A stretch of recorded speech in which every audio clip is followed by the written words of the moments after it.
No. I'm not gonna let you get that. You cut me off before I even finished what I was gonna say. Bro, the people were waiting for us, man. Everyone talking about Loki on WWF fucking 2001. Well, anyway, I'm gonna say it right now. Samoa Joe and Loki fight without honor is still is one of the greatest matches of all time. Yeah, run it back, TK. Listen, man, those indie boys, man, that indie crop from like the early 2000s are fucking savages. Yeah. Like nobody will touch them, son. That fucking Danielson, Joe, Low-Key, Amazing Red, Homicide, that crew, man. I'm not trying to slander nobody or any, anyone, but that's a real crew of wrestlers, man. That's a real crew of wrestlers right there. But we are live. This is WrestlePurists Worldwide. This is WrestlePurists Worldwide. This is not WWF Jacked or Ring of Honor. Well, and I'm back, guys. This is my return. This is my return to WrestlePurists Worldwide after about a 3-month hiatus, 2-month. My math is horrible, but Backup Hangman is in the show. Iwu of WrestlePurists, and I'm here with my good brothers, my good friends Joe Hulbert, Montel WrestlePurist, and Manny the Hooper. Monty, man, what's in store for us today? We're gonna talk some graps, them ones. We'll talk obviously Vince making his suggestions. We'll talk there'll probably be quite a bit of Vince talk. Mm-hmm. We'll talk a little AEW, I want to talk about Gunther. Yeah. He's great. He's so good. Might slip a bit of Mickey James in, Even the timestamp for when that either way, we're going to talk wrestling for the next hour and 30 minutes, something like that. So, you know what I mean? We take your questions in a live chat, but yeah, we're here, WrestlePurists Worldwide, every Monday. Like the video, subscribe to the channel, send us super chats if you're feeling generous, just like 55222 always is. Hashtag Punk Truthers Rise. Oh man, he's been cooking up a storm. Is that a tinfoil hat that Manny's wearing? I just realized. He also, and Manny, you can elaborate on this, but I'm pretty sure you confirmed to us that you have a headache now, and I am absolutely blaming your tweets today for that, as I have no doubt in my mind. So, that's you okay, Manny? You all right? I was doing a lot of extra thinking today, in between watching The Last of Us in the Pacific, in a dark room. It feels like CM Punk conspiracies, bro. I was gonna say, it feels like the theories regarding the man from Chicago. It feels like legitimately, like if you look at the timeline, Monty, it's very similar to the Bray Wyatt QR code theory posts. It's very similar. That's very unfortunate. It's a lot of circles and arrows at things in photographs. Have you seen the map? Yeah, I've seen the map. The map? There's a map. What's the map? I'm getting this. We need to cook with this thread. Hold on, there's a map now? Yo, Manny, you should find the thread and link it to Monty to put it on the screen. Oh, I've got it. You got it. I didn't even come up with the map myself. I was at work and some of the late night green Discord said that to me. I want either Monty or Holbert to read it in a funny voice. I'm just dreading what he's going to say. I don't want to read the thing out loud. He's the worst, bro. He's working on these crazy conspiracies. This is what he does. Right, here we go. So the book signing went through a lot of stress that last week that they can't talk about, and they got some relief. Mm-hmm. So this is the clip from BT when they're talking about it, what Manny mentions in the tweet. Okay. And then, obviously, Punk was also in LA. Now, is that confirmed here? Let me be clear. That Brooks was in LA? Yes. Here's what I can tell you. Dave says he's a house. So I can tell you that the shoes that Brody King is wearing in this photograph did not come out for purchase until late November. I can tell you that. Yep. I can also tell you that the individual next to Brody King, that individual right there holding an ice cream, he, at no point when he was on television, was sporting a beard during his time, meaning that this was not earlier than November 2022, right? If we go back to the last time that AEW was at the Forum, which is, if you look at the sweater, he's wearing the sweater has a Forum logo, right? Those are special jackets only sold. Sweaters only sold at the LA Forum. Now, if you go back to the last time AEW was at the Forum, that individual in that sweater had a full beard when he had to when he worked the trios match with FTR. So once again, this photo has been taken within the last 2 months. That's all I can say. Now, when would Brody King have had the time to, hang out with this individual when he is, traveling the road for AEW performing? Wow. So remember a minute ago when you were talking about how this is very similar to like the Bray Wyatt? Yes. I didn't understand what you meant. Now I have a full understanding of what you were referencing there. Okay, Monty, go to the next piece of it.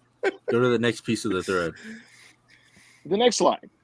Cutler also left this in here. And it's a fan screaming, "Bring back Punk." It's and, not. And you can't hear it. But the thing is, wait. What? What is happening now? Look, in the background, you can hear somebody screaming, "Bring back Punk," and Cutler left that in there.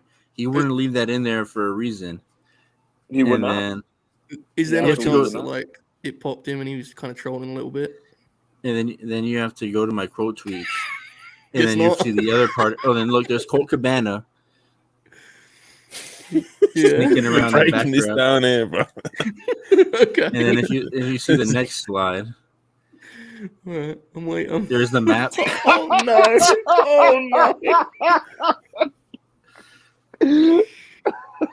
Right there, the big circle is the Kia Forum Center.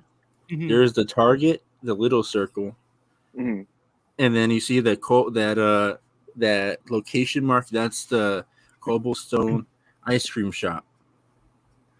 God damn it! You're really going to get me to like expect this to happen and be really upset when it doesn't, aren't you? This is really what you're desperate to do to me. Everyone's doing it around me. It's just terrible. To be fair to you, Joe, see, I've emotionally disconnected from this story about 2 months ago, and at this point, I'm here for the shit posting and the jokes because it's just hilarious at this point, right? What I would say is this.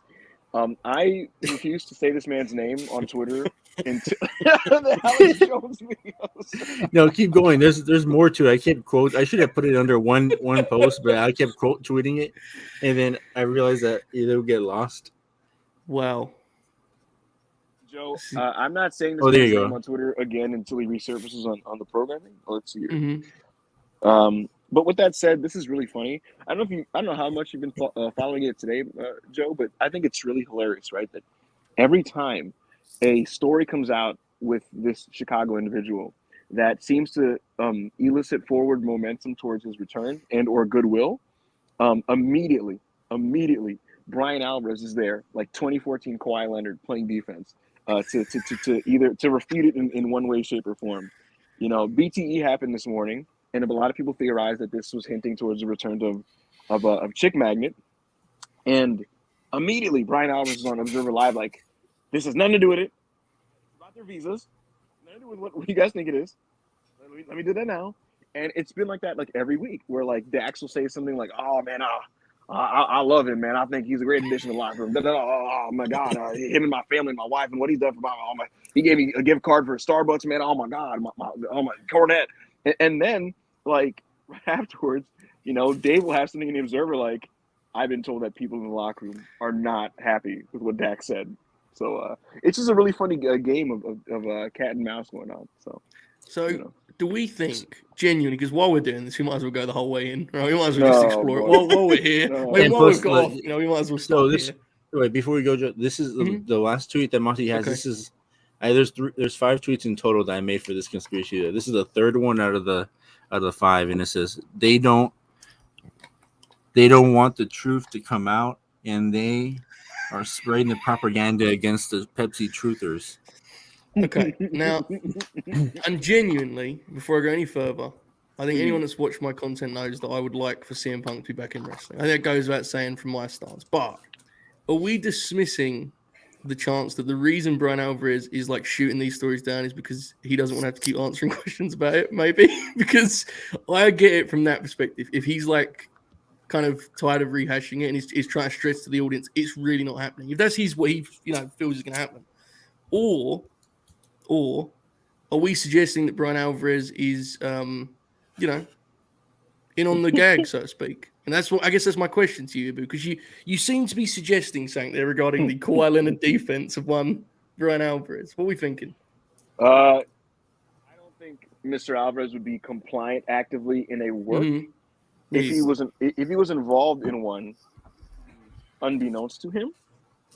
So what I would tell you is, the your mic's swinging a bit. My mic is swinging. Yeah, do I sound? Jesus Christ! Do I sound better now? Yeah. I'm gonna have to switch soon. But the point is, he would not, actively take part in the work. So if anything, the boys are working him. So that's what I would say to that. I do think there's obviously there's obviously a faction within the company that wants to dead any of this stuff as soon as possible whenever it comes out on social media. And they probably talk through Mr. Alvarez to do so. Yeah, I would agree. All right, Marte, I sent you the last 2 tweets so we can go through these so you don't have to look through the quote tweets. Okay, folks. I'm with you. Gonna get the whole picture here while we're here, folks. We need to tell the full story, Yeah, might as well. I spent all morning making this. We're a reliable source for the people here.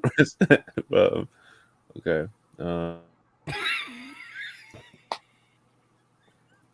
Fucking tweet on the screen. While you're doing this, have you guys heard this breaking news that Frankie Kazarian spoke with the World Wrestling Entertainment? I did not know that, but based on everyone else they've spoke to, I believe it. So, sure, man. If you're gonna scroll down one more, is it this one? It's that one. Might as well talk to Frankie Kazarian. Exactly. Okay, Manny, take the wheel. So here's a little nugget for all you Punk truthers. Maybe just a little sprinkle of that hope, so you can open your hands for that gospel. And you got the Elite versus the House of Punk. The Elite won the trios titles, and then look who the House of Black attacked like a month or so ago. This is insane. What's happening? Look at this shit, man. What is going on? Malachi Black and CM Punk, and then again our good friend Brody King in the Punkster. Oh, wow, good stuff right there. That's good the stuff. House right of Punk. The House of Punk. Man, and then the last proof of this conspiracy theory is our good friend Dax Harwood. Right. Right there. Oh shit. Oh. Okay. Just put on your tin hats. Tin hats with the Punk G from entering your brains. And there you go, man. I think Manny's getting somewhere here. I think honestly Manny is on the precipice of a big story right now. He's on the precipice of something. We'll if hope it back, we want credit. He's cooking something, Yeah, I will say, Dukes brings it up in the chat. I'm a little bit mad that the House of Punk theory did not include Buddy Matthews in any way. Felt slightly. Well, they haven't taken a picture yet. Oh yeah, okay, maybe. I don't know. So we have got some super chats. A lot to do with these conspiracies that we've been, deep diving into. All right. So, Rob 199, appreciate you. Bully Ray clears Punk and on and find the remote. Don't know if I agree. How was the Bully Ray match? Genuinely, yeah, it was a fun time. You know what I mean? There was blood about 12 seconds into it. WrestlePurists Fabrizio Romano, $2. Anna J to Prominence. Here we go. Pop. Darren Walker, £5. Appreciate you. So great back with Hangman. He's back Monday and Thursday. Io gave you so much land. He did. Back up Hangman, a legend. Oh. Darren Walker, his lone fan, the one person. Darren, I really appreciated you, man. I heard a lot of the well wishes you gave me while I was gone. I'm happy to be back for guys like you who appreciate what I bring in the wrestling space. AO did give me a lot of slander while I was gone, but like you said, I am a legend, and so it didn't really faze me. You know what I mean? I'm happy to be back. I'm the president of this brand. You know, and I'm happy to be with my crew here, the Emmy award winning WrestlePurists Worldwide crew, and you know, I'm just really happy to be back. Joe Holbert's the best. Manny is the greatest theorist in the history of theory, and Monty's an individual who works with this brand as well. So thank you, Darren, and thank you for your super chat. Jacob Donnelly, $5. Hashtag shoe law. There's a lot of law going on. You know, that's what we're doing here today.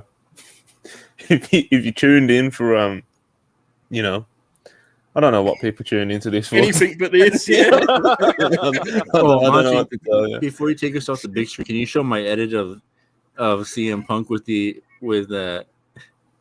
dressed as Michael Jordan and all them? Oh no! Oh my God! What is this going to be? No, it's not that. Like Manny's Twitter is incredible, right? Where is it? Keep scrolling. I think I quote tweeted one of Hangman's tweets. Keep going. Comment here. Oh, there you Mad go. Dog. Oh my God! Where's the line? Oh God, that's incredible. Beautiful work. I mean, that's something. 552, $5 elite BTA law historians doing all the work for Punk fans, but they still deny the clues. Stay woke. You know, that's what we do here, bro. This is a very woke, aware podcast. Is what we It's do. my first time watching BT in months too. I'll tell you what, man. My eyes have never been closed. They're always open, and they want your eyes to be closed, and I won't let them. You know, I won't let them. Yeah, I started sweating in that tinfoil hat. Jesus Christ. Metaphor that is. Karl Marx 499. The communists will not tolerate that Punk from Chicago to ruin AEW, the company of the working class, the proletarian company for true wrestling fans. I mean, you know, appreciate the super chat. I respect that bit. I can't wait for the day like Punk comes back and AEW goes over 1 million, and then people are just like, "Nah, you know, it's just coincidence," and it's like it happens like 3 weeks in a row or something, and people are trying to scramble like. I'm gonna just tell you this: Monty, Joe Holbert, and Mr. Manny. If the individual from Chicago returns, and it makes an immediate like notable boosting in their business from a live ticket gates and rating standpoint, the damage I'm gonna do on this app is gonna cause me to be blocked by so many fucking people. Like, you think I was obnoxious in like September? Like, it's gonna get really dirty and nasty. You know, it could get bad in every which way. If the angle that everyone has fantasy booked actually happens, it will be like an absolute war. Like, it will be very bad. Could you imagine the very first face-to-face shooty promo on television? Like, yeah, it'd be something because it's already pretty bad online, and nothing has actually happened after Brawl. Like nothing at all has happened since then, really. So I hope Don Callis is with them in the ring because I feel bad if the Elite are in there trying to cut a promo against Punk and Dax and Cash. All you hear is Don Callis going like, "Mr. Brooks, you say you're the best in the world, brother. You're not even the best in catering." And he just fucking starts bloviating about Kenny Omega and shit. Callis will probably have some good lines. To be fair, he probably you can have a lot of really good ones. Absolutely. Yeah, he'll probably be good. I feel like he'll have some good stuff on FTR. Just got a feeling. Just not you know. He's been waiting this whole time for it. Monty, that was a really interesting comment earlier. Someone basically said something that, if you remember, I privately told you was kind of circulating, right, about FTR, and you kind of dismissed it. And basically, this guy, Mad Dog Stuff, is saying, actually, I've heard a couple people say that the FTR asked Tony Khan for time off thing is a total lie, and TK actually just sent them home to run out their contract. I'm gonna actually, I didn't try too much, but I'm gonna start digging around about what the fuck's going on here. You know, because I feel like if that's completely true, I feel like Dax wouldn't be so complimentary of Tony publicly. If Tony really was just like, "Yo, get the fuck out of here," you know what I mean? Unless it was more amicable and mutual than that would suggest. You know. Wait, can you repeat what you said? Could you not hear me? What happened? There's an ongoing rumor that FTR have not, been sent home to take a break. They've been sent home until their deal's up, and Tony's kind of like it's more on Tony's end. Then we need to take some time off. Basically, is the rumor right now? Right. It's Doesn't make a any rumor right now. sense. Actually, not the. I'm rumor. not buying it at all. Yeah, I'm not buying that at Really? all. Yeah, Let's do some digging. I'm gonna, you know what? I'm gonna officially start asking individuals. I'm gonna start talking to people and seeing, because I have not inquired about this because I just didn't give it too much credence. The only insight I have to FTR and their futures is that it was pretty much made very implicitly clear to me by certain individuals in WWE. Look, I can, it would be irresponsible for me to flat out say that they were one of the people that Hunter reached out to during the Tampergate situation, but it was basically understood that they were not going to request a release during that whole period. If you guys remember the period I'm talking about in August, right? It was basically made very clear they will not request a release. We will talk when our deals are over. And when I asked about this about 3 weeks ago, I was told their decision as to what they do, it does hinge very much so on what's the status of CM Punk.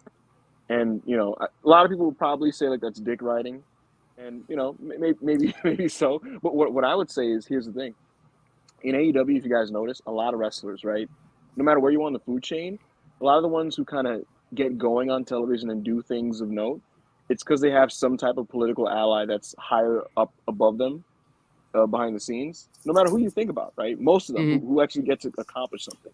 Daniel Garcia is under the umbrella of Chris Jericho, as is Sammy Guevara. Fun fact: Sammy Guevara, the reason why he wasn't sent home and got to wrestle the match that he wrestled, the Dynamite that he got punched in the face by Andrade, was because Chris Jericho adamantly fought for him to not get sent home because he didn't feel that he deserved to be sent home. Because, in the way that it was framed, was like, yo, he didn't fucking do anything. He got hit in the face, right? But the point is, a lot of people have political allies in AEW. And for FTR, their biggest was CM Punk. And so I could see a situation where there's kind of like, there's no real point in sticking around if, he's not there to kind of do business with us. But yeah. It was very interesting. Go ahead, Manny. No, is it you said that people are going to call them dick riders, but all I see is FTR as money bag getters. They see money, and they're saying this guy's going to give us some money and some TV time. So that's all I see. Opportunity. An interesting, Dex did his update, right? And now look, as we just said, we don't know how much that's true and how much is not. We're just kind of looking at what we've got in front of us here. But there was one part in it that was interesting and kind of in line with what I understood the situation months back. And I was talking to Monty about this last night. He says when he talks about what's going on, he's like, I know what I want.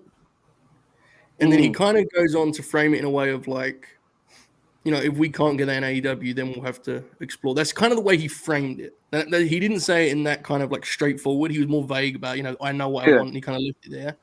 And I think Punk is obviously a factor, but I think they see like a window, an opening to have a run they really haven't had in AEW yet with their belts, right? And obviously, it's time to make some big money, and it's like going to be a big deal for them what contract they sign, because this is a big moment in time for them to negotiate correctly and do the right thing. But I don't think I'm talking out of turn to say those guys are like really big into their own legacy, right? And like where they stand historically and so on and so forth. I think absolutely it goes without saying. I mean, their first AEW tag title run, their only AEW tag title run was really before they even got running in the promotion. They wasn't quite in rhythm in AEW yet, and now the last year, I mean, the best year of their career, I think. And this is all guesswork, folks, but I really do think in an ideal world, they would have that run now with those belts. That would be my guess. I have a question for Monty. Good. Montel, if it really is true that Tony Khan just decided, I'm sick of Dax and what he says publicly and, the passive aggressiveness and, guys, just go home. If you want to resign, you come back to me. We'll figure that out. Otherwise, please just go home. Would he be making a big mistake if that really is the case? Oh, I don't know. Look, as a promoter, my thing is you keep everyone happy, whether you have to lie, cheat, steal, What a promoter does, bro, So, yeah, obviously, if he's letting the talent of FTR go, then that's not a good thing, Whether it's FTR, CM Punk, anyone. Get them all. Sasha Banks not getting her. It's just, even Cody, fuck it. Very much focusing on, like, a core of guys who the perception at least is they want to be there, right? That's what's happening right now on the show. So it's like, in that sense, I guess that room will be more feasible. It still would be kind of stunning to me, though. Just to be, that would be that'd be a big one. I don't know. I also want to add to that theory. It feels like a very uncharacteristically like brutal thing that Tony would do to just like, get the fuck out of my face. Get it, all you. I don't buy either theory. I want to add to that theory where I forgot where I heard it from. It might have been VO Voice of Wrestling where I heard it from or whatever. Oh my god! But they were just saying that that they offered Dax the FTR to keep the titles at Wrestle Kingdom, but they're the ones that turned it down because I guess that they're going to go on vacation. We know Dax especially is beat up, right? Like that much is not in question, not up for debate. I don't know. The other part of this FTR situation is like the Vince Triple H part of it. Like yes. Triple H in power, they're going to have a run of a certain standard. Like they just are. You know, whether you think Triple H is a creative genius or not, I certainly don't. But he isn't going to like go out his way to fuck something up. Vince is. No. We saw what he did with FTR last time. That's speaks for itself. So that's the other part of the equation, man. That part makes it much more difficult to negotiate some kind of bidding war because you don't know what WWE is going to look like. Joe, that's why to me, I think this is actually a pretty and smart hiatus in that, Dax is hurt, sit out, rest your wounds, and survey the landscape of professional wrestling because right now CM Punk's status is uncertain. Oh shit, I said his fucking name. But his status is uncertain. And the status of Triple H as a creative leader because, I'll tell you this, man. Look, they have tons of respect for Hunter, right? Yep. And I could see a situation where they're like, yeah, look, I'm totally open to working with this guy again, right? Knowing, like you said, that they'll have a run of a certain standard where they're going to have regular TV matches. There at least would be an effort of some kind to have a functioning tag division. And so I'm sure for them, they're like, hey, fuck it, we'll do that. We can maybe associate ourselves with Cody and, have a lot of TV time and do our shit. Or, and it's an opportunity to get one last big payday.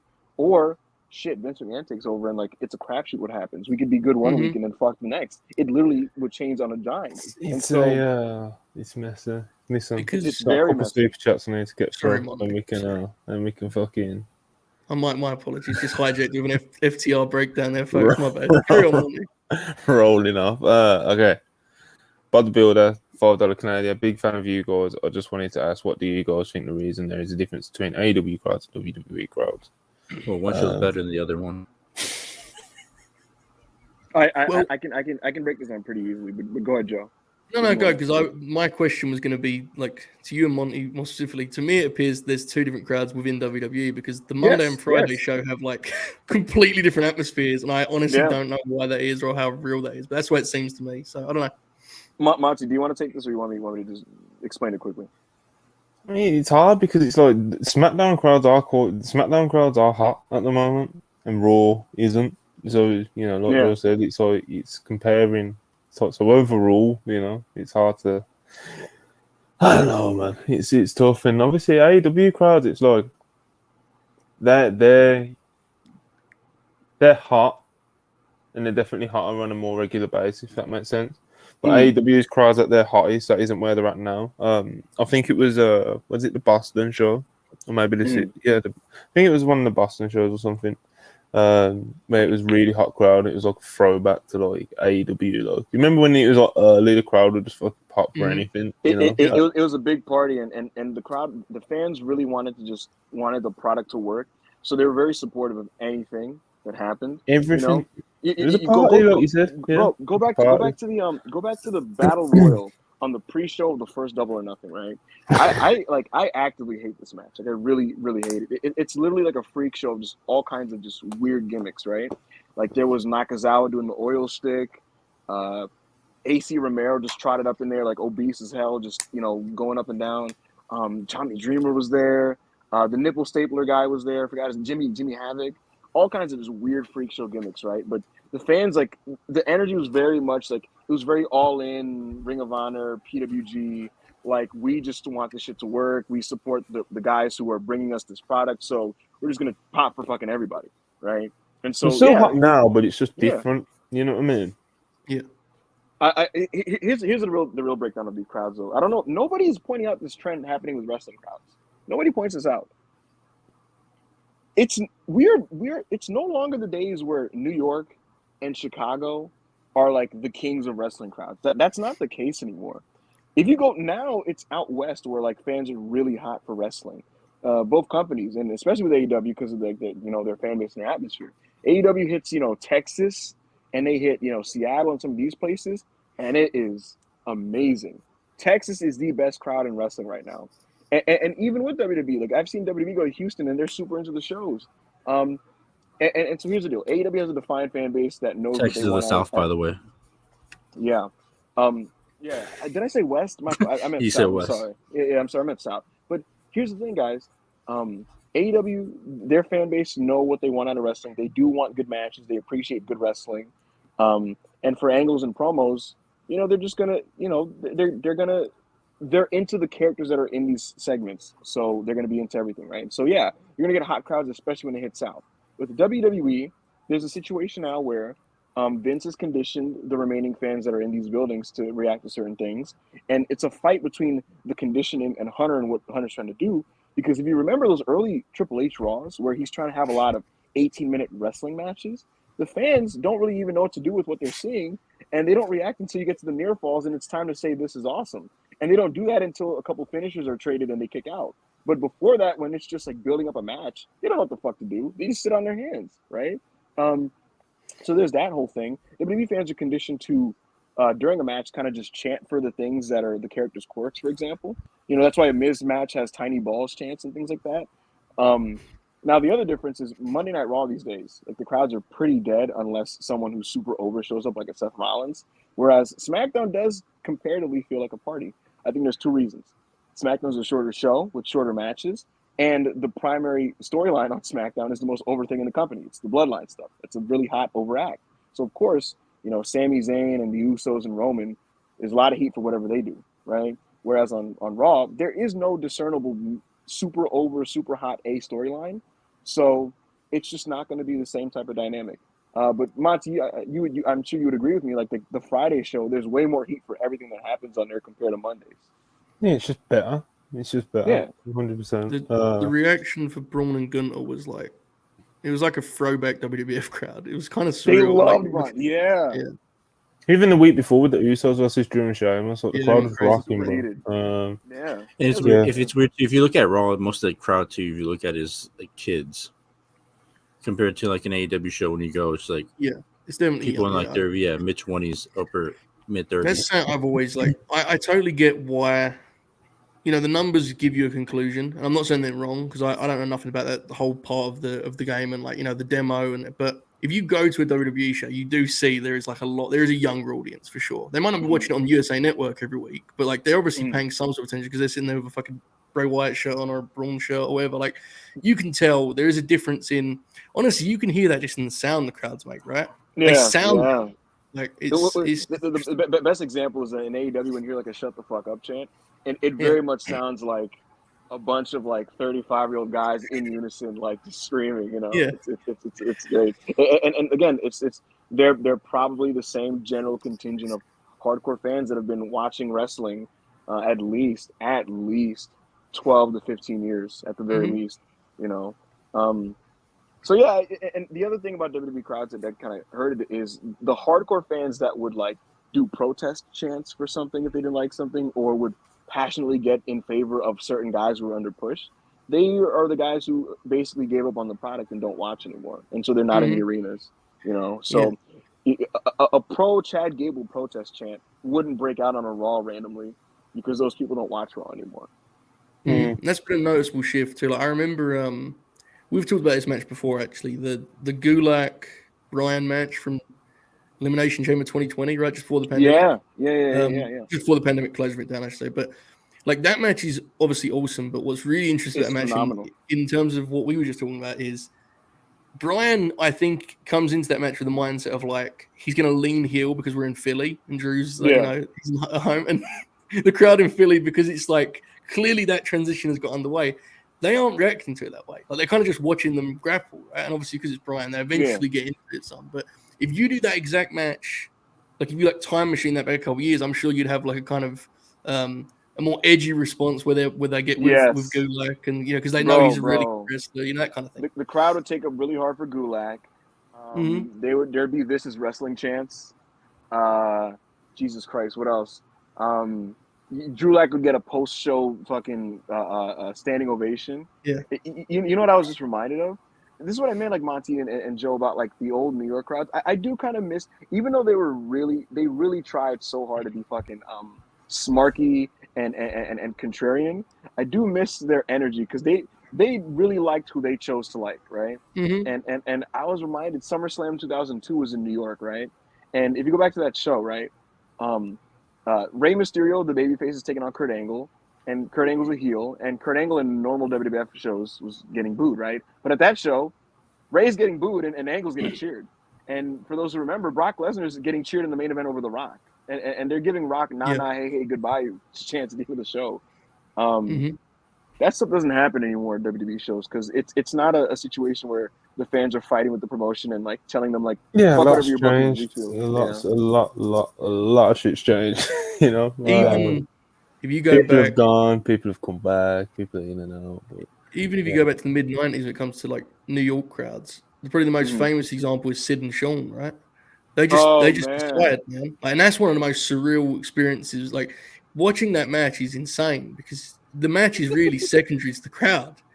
The crowd it's like one of the most incredible wrestling spectacles from that era because it's just so bizarre. Shawn's brain, bro. He's a babyface champion, and they were like chanting "fuck Shawn Michaels" and shit. Yeah, it has that epic. But yeah, man, we got a few more super chats. Showtime Spurs $5. Only thing Manny's been sprinkling is crack. I'm sorry, spiteful. He put a lot of work and research into that. He's a visionary. He's got it good. People just don't get it.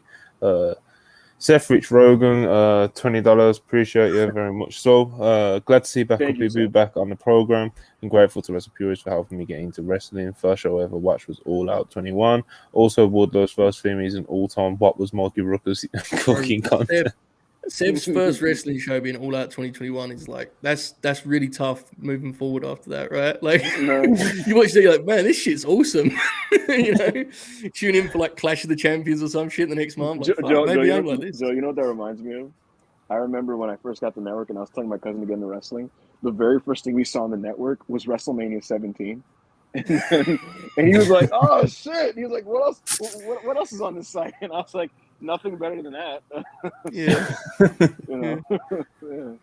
Oh, Seth Rogen, thank you so much for the super chat. And again, I'm really man. Mikey Ruckus. This is war. Yeah. Interesting. Very interesting. Yeah. I will say, just to balance things out a little bit, the Jeff Jarrett mashup is one of the most insane things that any human has ever created. And that's the biggest compliment I can give it. I'm not going to say it's good. I'm just going to say it's one of the most insane things ever. I can't believe that was a thing that they decided to do. So, A for effort, I guess. Speaking of Jeff Jarrett. Yes. Please, let's talk about him. Killing it in AEW. Rules. Jeff Jarrett's a pro, man. He's a pro. Knows what he's doing in there, bro. He's a vet. Yeah. MJF, take notes. He's in the perfect role. Like, genuinely, he's fun in that role.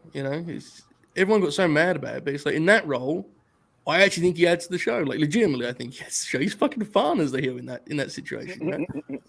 I gotta say, kind of mad they didn't win the tag titles. Well. Let's slow down a bit. No, because I want Jungle Hook to beat them for. All right, that's I think that match would have been awesome. Popping a quarter hour, Jungle Hook, drawing them numbers, B. What you say, Bill? When I was at Full Gear in Newark, I was headbanging. I was headbanging when Jarrett's theme hit. It just something took over my body.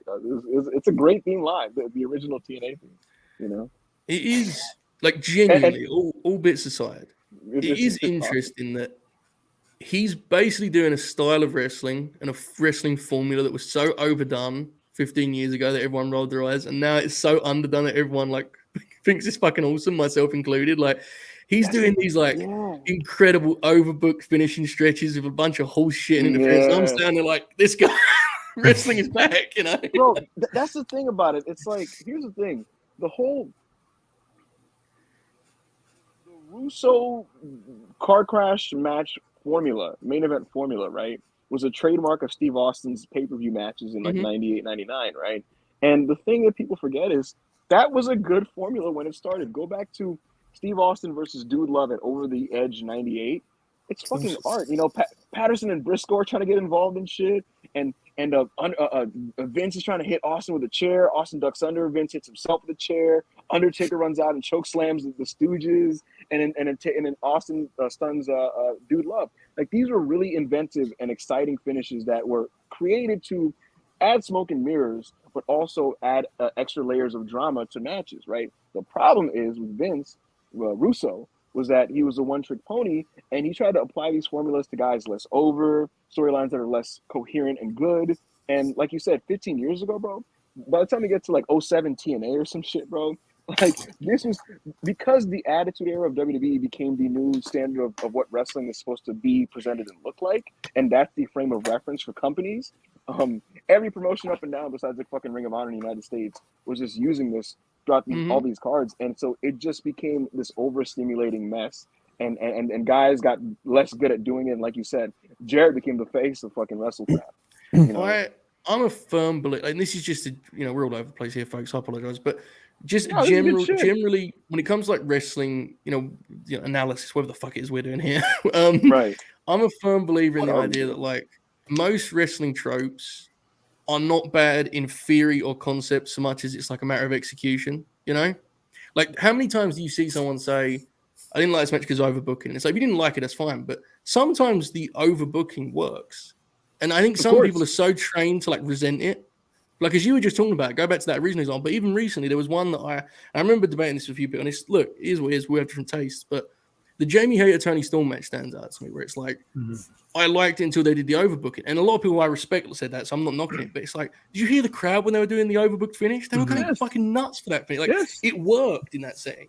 And I think sometimes we there's these ideas in wrestling that we take a firm stance, like, interference finish, bad. It's like, well, no.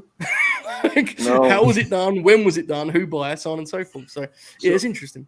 I think a perfect example of that recently, too, is just the Jeff Jarrett, the Acclaim finish. Yeah. Where Jeff Jarrett is just like he's like shoulder pump, like Aubrey and all that getting in her face and everything. Where I was pumping my fist, and I see people on Twitter just freaking out because they're like, oh no, of course Jeff Jarrett weaseled himself in. And then when the match started again, just look at that crowd, man. They went crazy. Yeah. And it's just like, this is the shit that even if you look at their second match where Silent Scene gets involved and he choke slams what's the ref's name?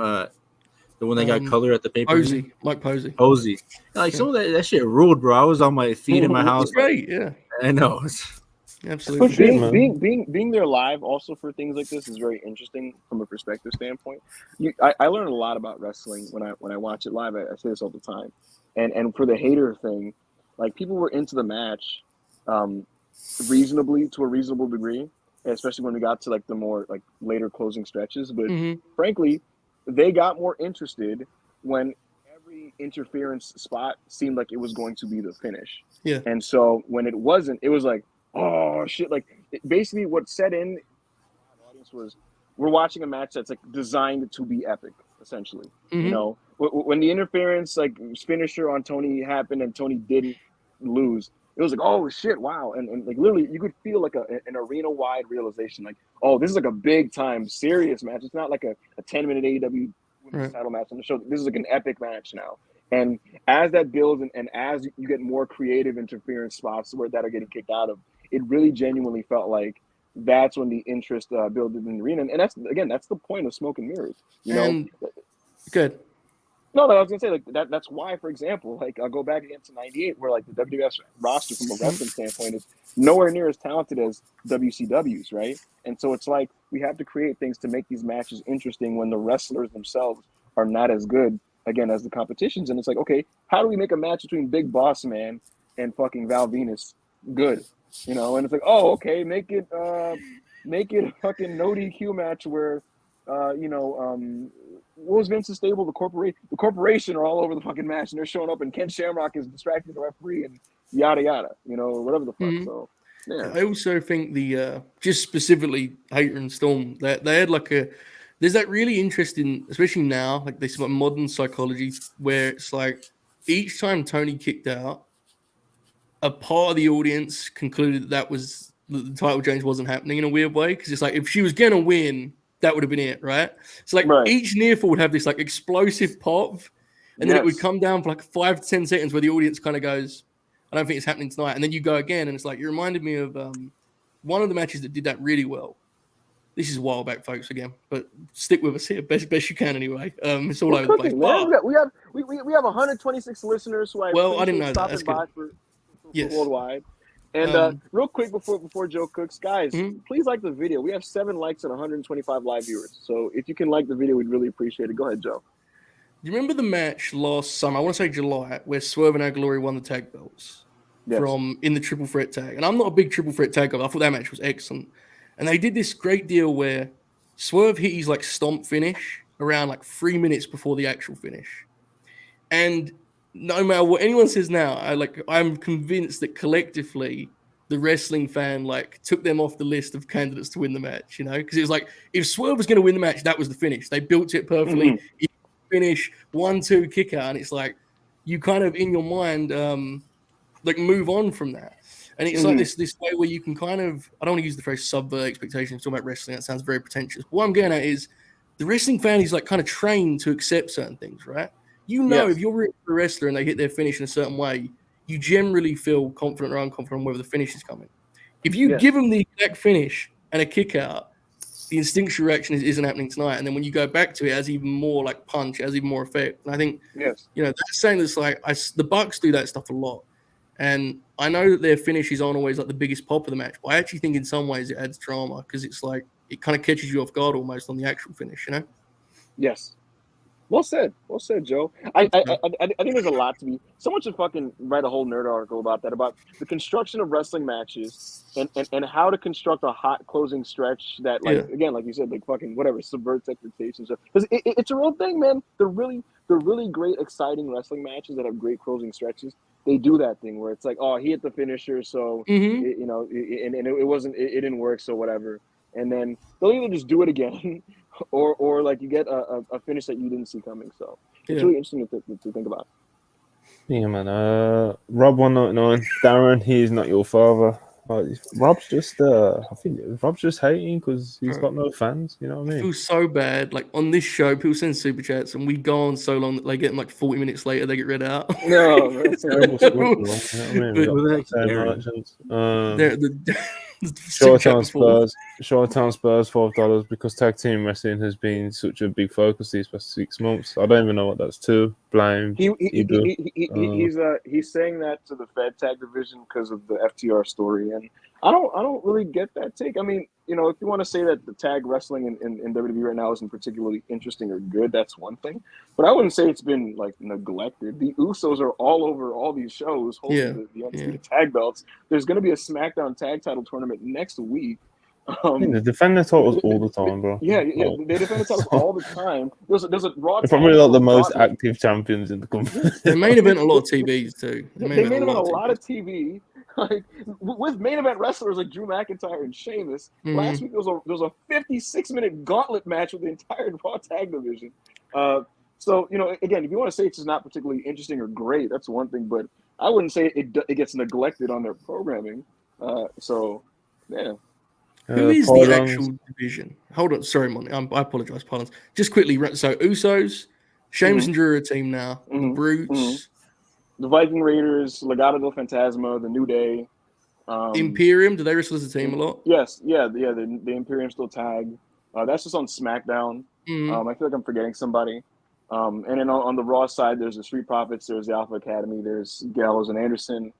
The Usos regularly wrestle. Kevin Owens will typically be paired with somebody. Recently, it was Matt Riddle until his rehab. There's someone I'm forgetting. Oh, on SmackDown, there's also Los Lotharios. That's everyone off the top of my head. SmackDown has a lot of teams. Yes, they do. You forgot Chad and you forgot I do. That's Chad Alpha gave Academy. notice. No, Oh, you did? Africa. Yeah. I To didn't know be that was clear, their name. folks, I'm not necessarily saying SmackDown says like there's a good amount of tags, but there's a lot of tags. Whether you think they're good or Yes. not, they're there. Yeah. Yes. Some of them are good. Pylon's $5. What do you guys think happens with Andrade? I think he's coming back to AEW because he's I don't know. contracted there. Yeah. It'll be like a Malachi Black thing. I think he'll have his time off, and at the end of the day, what's he going to do? Just sit at home, Tony's not releasing him. He has a little over. He has like a year and a half left in this deal. He's injured anyway, bro. He's injured. He done what Cody did. He tore his pec. So yeah, and AEW, like WWE, they add time to your deal when you're injured. So that's gonna end up being 2 more years he has to work in. Have we explored the possibility that like Impact is like now the official exit, from All Elite Wrestling? Because from what I can gather, Frankie Kazarian was let out of like a deal. He was released from his contract, right, by request, but like he was. I was just about to under bring this contract. up. Wow, Joe. Okay, go ahead, because I know a lot about it, but Gresham, I saw. Kazarian, like, is this going to be a thing now? People calling Scott D'Amore. I love how me and Joe are on the same wavelength here. This is the noticeable trend. AEW will not grant you release if you are at a certain level, and it is very apparent that you are going to WWE to help their product. If you were at a level under this and you are clearly not going to the WWE, Tony has no problem letting you go. Which is why he didn't renew people like a Joey Janela, because it's like Joey Janela is GCW bound. That wasn't a release. That was just a non-renewal. But the same thing applies. I think for Tony, it's like a Malachi Black or an Andrade. It's like, okay, Paul Levesque is clearly going to pick these guys up and put them immediately on the TV, right? And it's like, for him, in his perspective, it's like, well, why would I do that? So I'm just not going to do it. And I guess you could argue like that's kind of unfair, but because the reason cited on Fightful for why Frankie got his release was because, quote, he did business the right way. And all I ask is, was Malachi doing it the wrong way when he asked for his release? I know for Andrade, he did it the wrong way. He punched the man in the face. But at this point, was he like one of the guys? Like, you can also just say that he did it the wrong way, being like he asked around the same time Triple H came in power, so Tony's probably thinking, he talked to him. It was like, I think it's a usage thing where like Tony can't, in good faith, tell Frankie Kazarian that he's going to do more with him on TV. So it's kind of like, because how old is Frankie now? He must be up 44. Right. So like, if he wants to finish his career by being active and wrestling at a certain, in a certain role. I mean, I mean this with all respect for Frankie Kazarian, who's a genuinely good professional wrestler, but I don't think anyone is like, and I don't think anyone's out like, man, where's Frankie on AEW TV? So it's kind of one of those deals of mutually is probably too far, but it's like, we can't really give you what you want at this point in your career, which is different to if you want to push Malachi, you feel you can give him that, right? It's like it's kind of a different situation, I think, in that sense too, because Frankie's only got probably a handful of years left. He wants to spend them doing something other than dark, which I get. Everyone will be different on that in that front. Right. So what do we think he's doing? Who? Frankie Kazarian. Andrade, bro. Oh no. All these fucking here, there, and everywhere. Oh, you're talking about the Andrade question? The only person who's answered the fucking question. I don't know, man. I don't know. He strikes me as a guy who's stubborn, and I feel like, again, who knows, but I would not be surprised if he's healed up and he's like, I fucking release, and Tony's like, no, and it just ends up being a standstill until it runs out. I don't know. Yeah, I think that could happen too. What about you, man? What's your stance on it? I think he's gonna come back. I hope so. He's had such a how long has it been? When did he get called up to the main roster? April 2018. Yeah, or was it? God, I think it was after SummerSlam in 2018 or something like that. Well, it's just wild because we're coming up. It's been a while, and since then he's had a very strange go of it because his main roster run was always like stop-start, right? He never like they'd give him something, and he had the Ray program, which everyone remembers fondly, but like he would always kind of get cut off, and then in a lot of ways AEW felt like this perfect place for him to really get back to doing what he was doing in NXT, which is being like, a genuine best in the world candidate in NXT. He was incredible in NXT. Obviously before that too, but just like looking at his US work. And for a range of reasons, that we only have like a relative understanding of. That never happened in AEW. Like he had good matches, he had some, but he never got like rolling at all. It felt like there was strange. always a chance. It felt like there was hints that it was about to happen, and then it wouldn't. You know what I mean? Yeah. Yeah, he's never had a sustained push in a big program. Like he had the Cody program, Yeah. but it's not like it was to push. And that was a him, Cody you know what I mean? program, which Exactly, Yeah, it was the a Cody. It Codyverse, was a yeah. Cody. He had a Codyverse program. Yeah. He had a program with like fucking Hardy, and you know what I mean. Like he hasn't. Jesus Christ! I it's so forgot. dumb, too, He 'cause- was doing the HFO shit for like a while. Yeah. It's so dumb because he came in with Vicky. I think he was supposed to come in with Rick, and all that stuff sidelined. Chavo and then Guerrero. Chavo Guerrero. I think he also hurt his quad at one time where he was out for a bit, and then he hurt his pec. He's been like. He said a weird go of it. Yeah. Chased the I TNT just- title and never got it. You know. Bro, No, I just don't don't see what Chavo. Go ahead, man. I was like, I just don't see where he's going to do too in WWE if Vince is going to take creative power or whatever. It's just going to be like, what's he going to do? And then if he's in AEW, I just feel like Tony sees more in Roosh than he does on Andrade right now because if you compare the usage, he's used Roosh more. I'm not doing a bit, but he's used him more in and done more. Yeah, he's done more with him in general and all that. He just feels like a bigger deal in Tony's eyes. All right, let me clear the cap real quick. I just want to say because. You know, I for those who saw, I had to fight against just the prevailing lie that exists in the wrestling space, which is that Braun Strowman is bad. I made that post, but another increasing lie told right now, right? It are just the general lies on Andrade's name when it comes to his ability. You know, frankly, I think he is. I have to think about this. Probably, at worst, a top 3. Wrestler in the United States. I think he's like notably better than a lot of people that people are claiming are better than him. What I will say for Roosh is that he's worked tremendously hard since he's gotten to AEW. He has increased his standing with so many people, including myself. He's done a great job. He's busted his ass. He's gotten a contract. You know, all the best to Roosh, right? But I think sealing Andrade is like, what's funny, man? What's funny, Monty? What's up? Roosh, he got his contract. Yeah. It's literally the equivalent of like a basketball player who increases all his statistical averages right before getting a max deal. You know, like it's a contract. There's a contract season for him. But bro, Andrade's a monster, bro. Why are we lying on this guy? Like, why? Yeah, he's beast. He's notably better than like a Santos Escobar, who people will try to compare him to. He is better than Roosh, even though Roosh has, you know, had a better. Get the run. dog in him. Sure. But fuck me, sideways. What are we like? What? We're getting the match, Gargano. Yeah. This guy's I a agree. savage, man. He's such a great wrestler, and it's such a shame that he's had bad luck and an inconsistent run.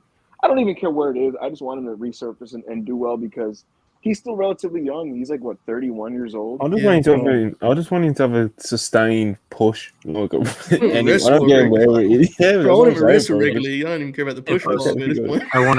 I also want to say that he can't go to WWE too because they already have a lot of future Rey Mysterios. People keep saying so. Jesus Christ! Not everybody can be Rey Mysterio. Oh my God! Manny loves that one. Manny hates it when Mexican wrestlers mention the Rey Mysterio. Mention Ray. It's really Or they do Eddie spots. They're not allowed to look up to. Yeah, the Eddie spots drive Manny crazy. Always gets over, You brother. know what's so funny? When I was talking to someone at WWE. This made no sense to me, but I was told that Vince loved Andrade, and I was like, "How? He didn't show it on his programming at Bro, we all." didn't book him for like 8 months. You forgot about him. And this guy swore by it. Like he was like, "No, Vince loved him. Like he thought he was sensational." And I was just like, the way Vince acts when he likes somebody, Monty, it's very apparent. You know what I mean? Like he uses you a certain way if he likes you. You know, Roman Reigns. You know what I'm saying? Oh, So yeah, I don't get that. Regal 199. Appreciate it. Ibu's profile pic is kind of scrumptious. Are you cheating on AO, Regal? Yeah, he's cheating on AO here. What's happening? Hey, Regal gets around. You know what I mean? Parker, AO, you now. You know what I mean? Now it's me. Yeah, that's hilarious. Regal, You know, this is a bubble, bro. You have a show to put together, sir. You have a Raw to rate. Bam, $2. Appreciate it. JJ better than Miro. Knows how to do business. No, see, this is spiteful. You know what I So mean? I'm saying it's spiteful. Spiteful. I hate how we like because of just the way the landscape is. We turned out so many good wrestlers, and it just upsets me. You know, Dax, it Miro, happens. Andrade. You know, it The happens, most bro. interesting thing about the sorry, money. My bad. Go ahead. Bam, $2. Regal cheating on CEO AO. Kenny Omega is the GOAT. See it? Regal, he gets around, bro. Getting a reputation. Yeah, he's a whore. He's a literal whore. Okay, how are we doing on the super chat front, money? We I put mean, you we're very getting- far we're behind getting- you, mate. We're getting through. You know what I mean? Nice. Bum bum bum bum. Andrade's career. Hold on. Mazfan 84,499. Appreciate you. Andrade's career is wild. The guy had a massive career before coming to America. Also, will TK booking Gannon versus Lesnar Jags win the Super Bowl? Well, Hold you up. Hold up. Francis Ngannou versus Brock Lesnar in an AEW ring. That is fucking insane. Yes, he should do that. Absolutely. You know how bad that shit could be if Brock just like showed up in the wrong mood? Shit could go crazy, man. I don't know if Francis Ngannou is going to be like willing to take 10 German suplexes. So what the fuck they're going to do there, I don't know. But yeah, book it, please. That sounds middle of incredible. fucking Tyson Fury and Braun Strowman and Zelda. Oh, I hope so. That was fucking terrible. Tyson Horrendous Fury, bro. stuff. Oh my! Plus, Tyson Fury just doesn't look right for wrestling. You know what I mean? Like No. his body is horrific. Yeah. Ben Dixon and $5 Australian, appreciate it. Andrade came in and cut promos without wrestling. Samoa Joe comes in and wrestles every week without speaking, seems backwards, all love to Sam Joe. Yeah. Funny place, you know. AEW, it's funny place. Well, you know, Tony Khan's trying to get Samoa Joe back in a fighting shape. Yeah. Which is a successful venture, and I'm really happy with where Samoa Joe is right now. And Best wrestler of all time. Samoa Joe is tremendous. I love him. His Darby matches are sensational. Yeah. Big man's back. He's the back, word. you know. Proving it, you know. Mhm. The best to ever do it. And to be fair, you know, everybody looks amazing against Darby except you know, Juice Robinson. Darby's sensational and he bumps amazing and he's just the Yeah. man. So Let's absolutely. not talk about Juice's performance on Friday. Yep. Monty, I know. Listen, Monty, did you? I know you, Monty, and I know. Did you watch Rampage? This way you asked me fucking all my star ratings. So Go on. Okay, Monty, seriously. I was gonna do it. We don't need all of them. That'd be unfair. I would never do that to you. you can Juice have Robinson. you can have between 3 and 5 max. That's how many you can get a week. I just would like Juice Robinson, Darby Allin. That's all I would like, money. That's all. 2.5. What we got? 2.5. Yeah. Yeah. It's unfortunate. But what about that Avalanche, whatever that finisher is that Sting does? Scorpion Death Drop. I mean, Scorpion yeah, Death Darby's a beast, bro. Juice Darby's just a beast. shouldn't be a heel, He's and he just shouldn't be really- that kind of heel either. It was quite uninspired, awful. He is pretty and- bad. The one thing I'm going to say about Juice, the one thing Is I'm that going like to it say was about a Juice, bad match? Sorry, mate. Is No, that like he it was was- a bad match? His Okay, that performance gives was pretty flat. 2.5, so that Yeah, means it was kind of just like a nothing. It was there. You know? Yeah. Can you guys hear It me? would have been funnier if it was bad. yeah, the one thing I do want to say about Juice is that his run in AEW has been kind of lackluster, but the It's little been stretch he fucking did have, the little been stretch he did fucking have with horrible. Samoa down. Joe.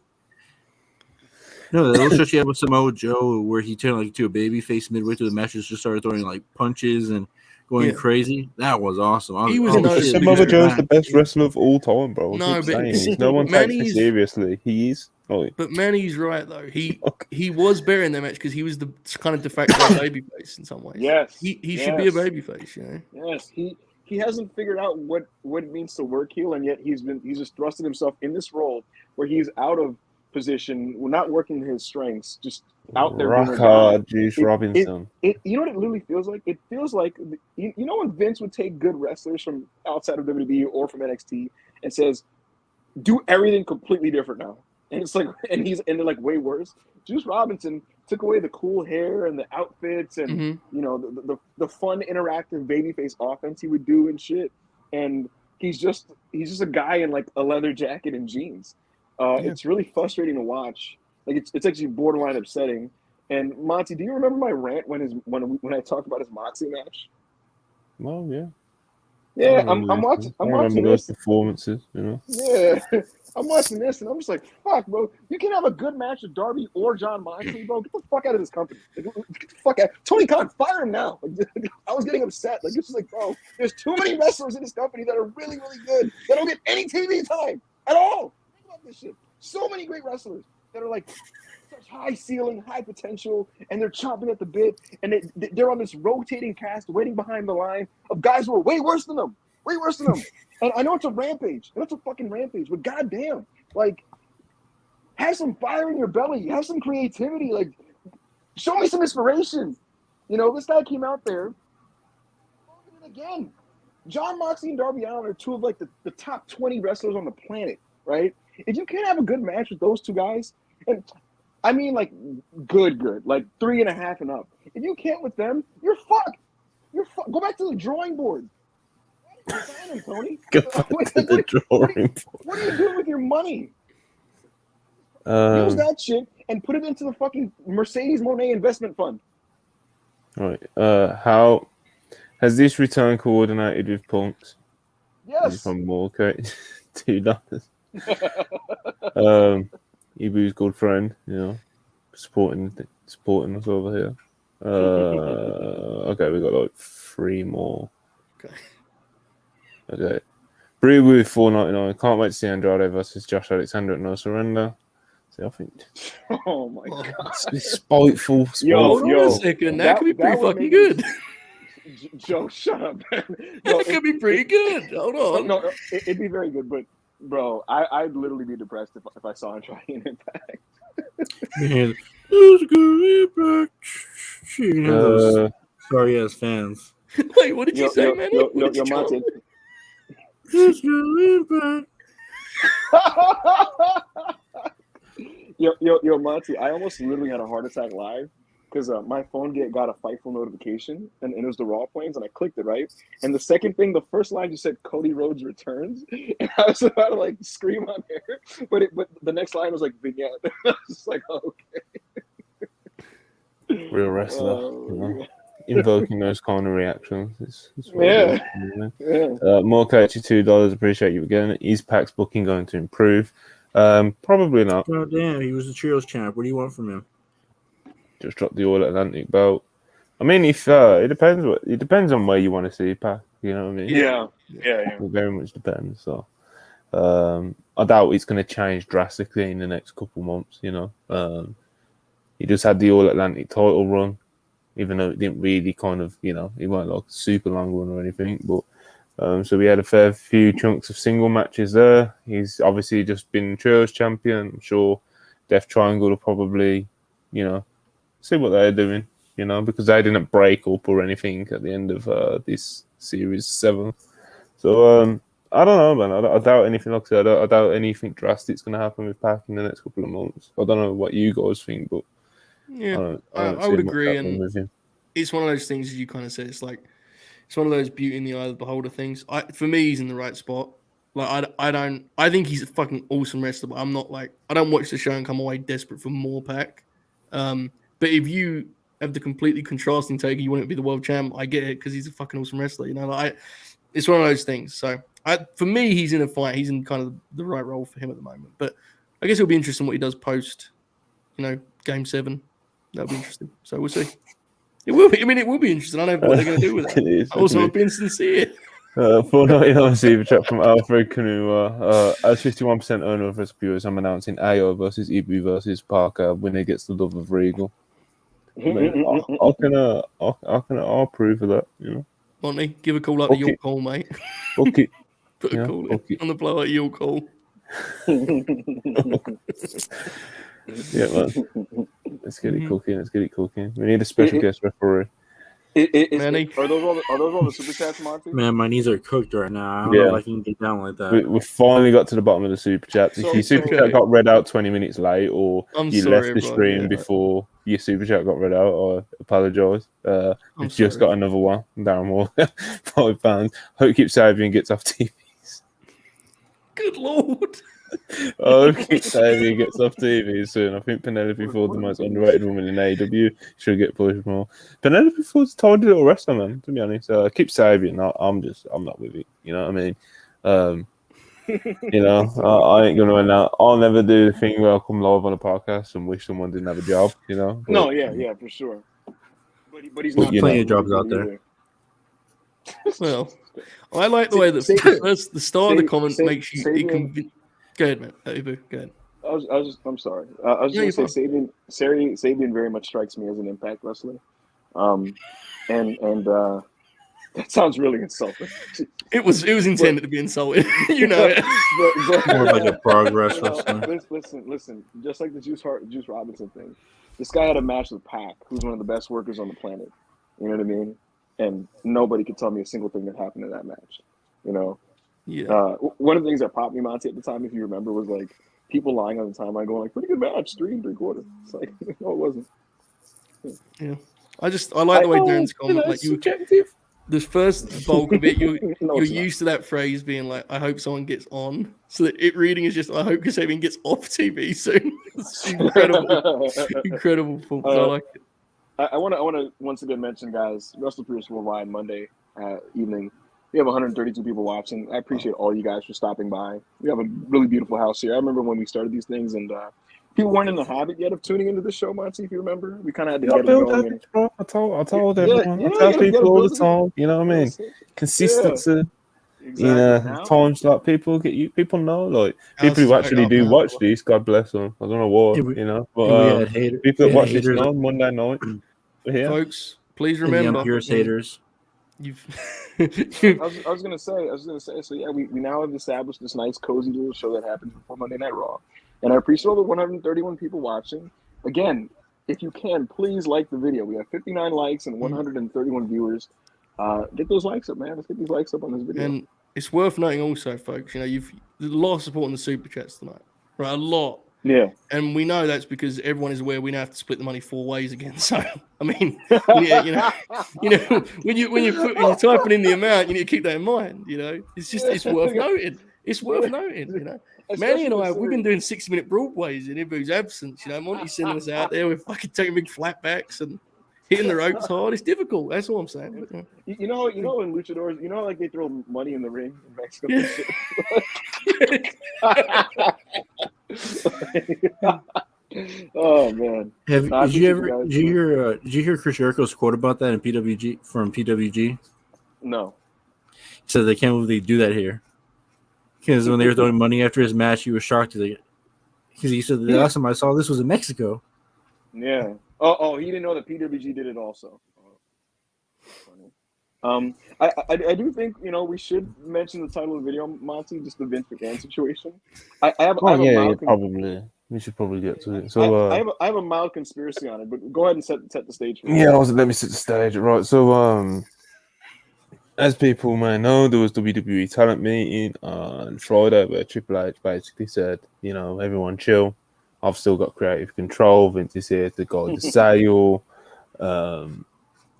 You know, and there's been reports like, you know, like Triple H has the final say. Vince may or may not make suggestions to him, but yeah, Triple H has the final say. There was also another talent meeting today, earlier on at Raw, and it was basically the same as the SmackDown meeting. It was just kind of, you know, addressing that Triple H is still the head of creative, reassured the talent that, you know, he's not going anywhere. Reassured them on the Saudi deal, said that was just kind of all rumors and stuff from last week. Like I said, it was kind of basically the same meeting that they had on Friday with SmackDown's talent.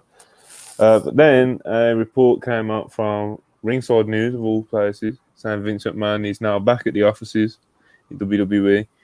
He isn't at TV tapings yet, but he's back at the offices, and apparently he's already starting to make suggestions. Obviously, this kind of went under the radar because Ringside News has a bit of a, you know, dubious reputation. Yeah, that's a very polite way of putting it. Well, this was then confirmed later in the day by Dave Meltzer in his daily update, and yeah, it seems like Vince is already kind of, you know, giving Triple H his ideas. I did a tweet earlier, late last night. Like, I wonder what the first thing Vince McMahon suggested to Triple H, right? Like, what was the one thing you think was like burning him that he just had to? He just couldn't take no more, you know. Why is Ricochet on television? Why There's a few of those ones. Why isn't Yeah. Gunther not on the PC? You know, the one thing I'm going to say about this is I've never seen somebody so insecure about their job where he's constantly having meetings and stuff like that, trying to tell people, Well, "Oh no, I'm still creative, He's guys." got to do it, bro. Monty So, calls I it said it on WrestlePurists Friday. meet every week. Yeah, he said I said it on Friday, bro. He did what he had to do. Like, even if he thinks he's coming back, if he's not coming back, like, that You gotta meet, lie. yeah, he's got to go there and say those things. You know, you can't Monty, have you your would talent agree. unsure like about a Saudi deal and shit. You know. Yeah. Monty, there's no way, and I know you're aware of this, and I appreciate you being aware of it. But there's no way you could come on and be like, "Who needs these meetings?" Right here at WrestlePurists, the High Chancellor of all things weekly meetups. We have hour-long sessions. I mean, I think he's nodding his head. Good leadership, right? Good job. Yeah, He's well, riding your got to do, bro. street, mate. Can't Yeah. rally up the troops and That's clear the air. You know what I mean? Yeah, You can't have your people wondering like, "Oh, Vince is going to bury me," even if he is. You should see, folks. You should see Monty before these He's shows. coming back to bury her, though. You should see Monty before these shows, right? We have to get here like 20 minutes early, and Monty has like a team speech. There's a whiteboard behind him. It's a lot, man. You know, it's a lot. So I respect it. Look, I'll say this about the situation. You know, it does seem like Hunter just telling himself this over and over again to, you know, reassure himself. I'll tell you what, though, guys. I'm beginning to think about this conspiracy. Vince is aware that the talent doesn't want him back and that the company doesn't want him back, but he still insists on being a part of the process, right? And I'm sure he's aware that, you know, Hunter is the figurehead of goodwill, you know, and stability, right? And so I'm sure he realized that if I fire him, it'd cause mass panic. So I honestly, genuinely believe that he's going to try to like puppeteer him in the shadows and essentially use Hunter as like a public face while he just trickles in his things that he wants on the show and the things that he wants done. And the day Hunter stops doing that, then you're fucking out of the chair and I'm back in the chair. I honestly think that there's something to this. And frankly, even if Hunter is completely still the final save creative, which I believe for now, I don't think it's like before. I do think it's one of those situations where he is going to be hamstrung because I think he's going to be putting together shows that, if nothing else, won't piss off his dad. You know what I mean? I feel like it's one of those things where it's like he'll put some, you know, Vince pleasing style stuff on the program so that Vince doesn't object and then lose his mind. Like he's not, for example, he's not going to book a Johnny Gargano Akira Tozawa 25-minute match in the middle of Raw, knowing that if he does that, Vince is probably going to scream at him and impulsively force himself back into creative. And so to kind of keep the block. You can't play that game, though, bro. You know, you can't. What do you mean? You can't play that game, bro, because Vince is so weird. Like Triple H could do like the littlest thing, and Vince will just decide that he doesn't like it. It's like literally you can think of like Gunther now. It's like Manny joking around like, "Was Gunther on TV? Was he not?" And then it's still like when you're talking about the first things Vince would have said to Triple H, because Vince genuinely, apparently, there was that report that after the R-Truth match on Raw, when Gunther, you know, obviously, it wasn't even bad or anything. No. It was just like, you know, it's Gunther beating the shit out of R-Truth, bro. What do you want from it? Apparently, Vince that just turned Vince on Gunther. He wanted to send him back to NXT and all this and that. So you can't do this stepping on eggshells thing with Vince if you're Triple H, because it's like he could pick out anything, bro, and be like, oh, nah. So you think that Hunter should beat his chest and say, "I'm still going to make a Triple H ass fucking show," even though it was like a straight up PR run and goodwill run. Like when he was on the aerial interview, and he was like, "It's it's more for 30, 40 years. It was Vince's time to make the recipe, and now it's my time to make the recipe." He's always going to have his input, but it's my recipe. You know what I mean? There's a good chance he's fucked regardless, if we're being real, right? Yeah, so, of course. That's the challenge. Don't try and step on eggshells, man. Do you think? Exactly. At the end of the day, the result's probably going to be the same anyway. If I'm Triple H and I know I'm fucked, I would just follow my sword, and this is like That's interesting. I Monty, if you remember, we privately had a conversation where you basically said Gargano is not a hill to die on if you're Paul Levesque, but Gunther is, and that like if you really believe in him, which we both do, we think he's sensational. Then die on that. I'll tell you what, guys. On tonight's Raw, there are 3 big man on little man squashes. on the show. So Monty's probably just Monty. That's weekly TV for me, bro. You know, Monty Solo Solo's having one. versus Mustafa Ali. 3 minutes. Monty Braun. Look at this nasty bastard. Monty, Akira Tozawa is facing the debuting Bronson Reed tonight. Well, so that's not that. Yeah. Tozawa over in 6. I'll tell you what. If Jonah doesn't look like a beast throwing around Tozawa, then that's a problem. You know. Yeah. I need one backdrop driver. You know. Oh my God, the way they work in this match is gonna also tell us like what's going on behind the scenes. Because you know how Vince is very picky about how big men wrestle specifically.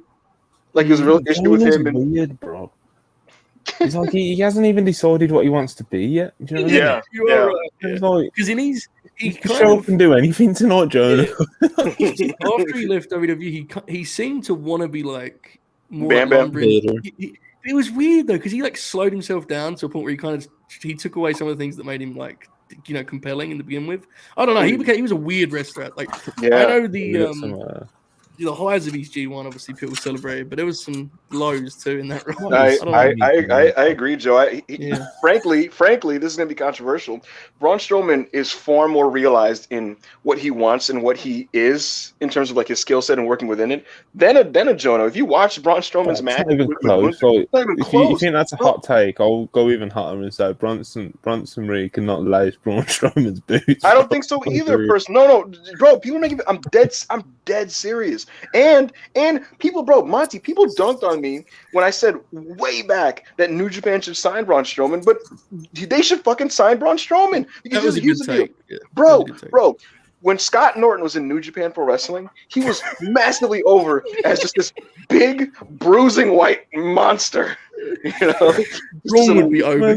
Man dropped the Scott Norton. You know, Scott Norton, and you know what? Scott Norton was awesome, and Braun Strowman is way better than Scott Norton. He's more agile. He's not quite as strong, but he's more agile.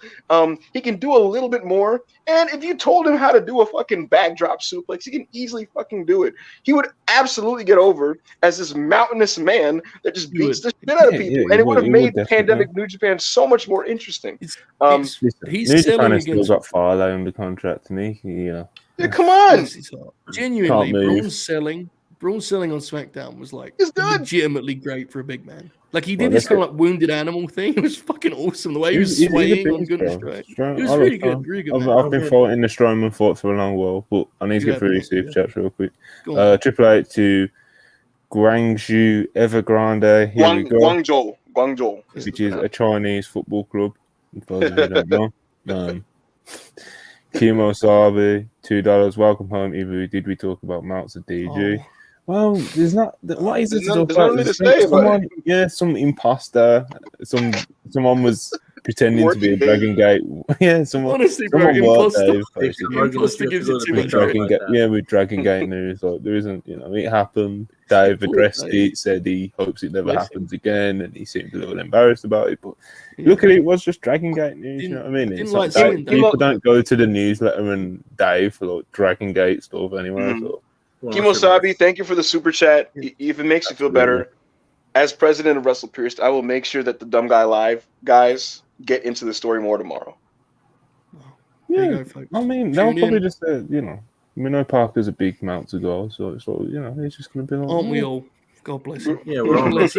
Uncle Dave. See how embarrassed he looked about the whole thing? I was like, damn. Could have been someone else. Monty, what's Dave going to give Gunther Braun? Because he doesn't really like Braun, from what I remember. He doesn't really. I think he might go full. He's going to go 3.5. I think he's going 3.5. The crowd was hot. I don't know.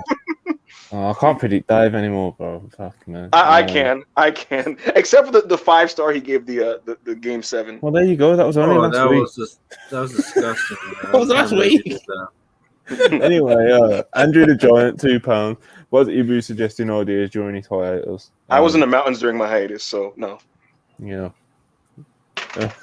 Appreciate it, Super Show. You got mountains in New York? Yes. Showtime Spurs. If Hunter is $5, appreciate it. If Hunter is put in that position, don't you think he'd resign as well at some point? In what position? In the position, I think he's talking about like being just Triple H's puppet Yeah, in terms of yeah. creative. No, he wouldn't resign. Yeah, No, he bro, wouldn't. so he's got it nice. You know what I mean? He's been in that position. Are you forgetting very late stage Black and Gold NXT when you guys remember like every week, like every couple weeks, there were NXT releases happening. Like Mhm. Bobby Fish got cut and Mercedes Martinez and people like that, and he just had to like rework it and continue booking the show with who he had left. Just roll with it. Yeah. Yeah. He's just, all right. 522, $5. Vince has to be aware of Triple H most likely sending the hit pieces to Wall Street Journal. Vince is probably just stringing him along until Triple H breaks from the stress. That's very conspiracy, you know. It was Paul Heyman. What? It was Paul Heyman.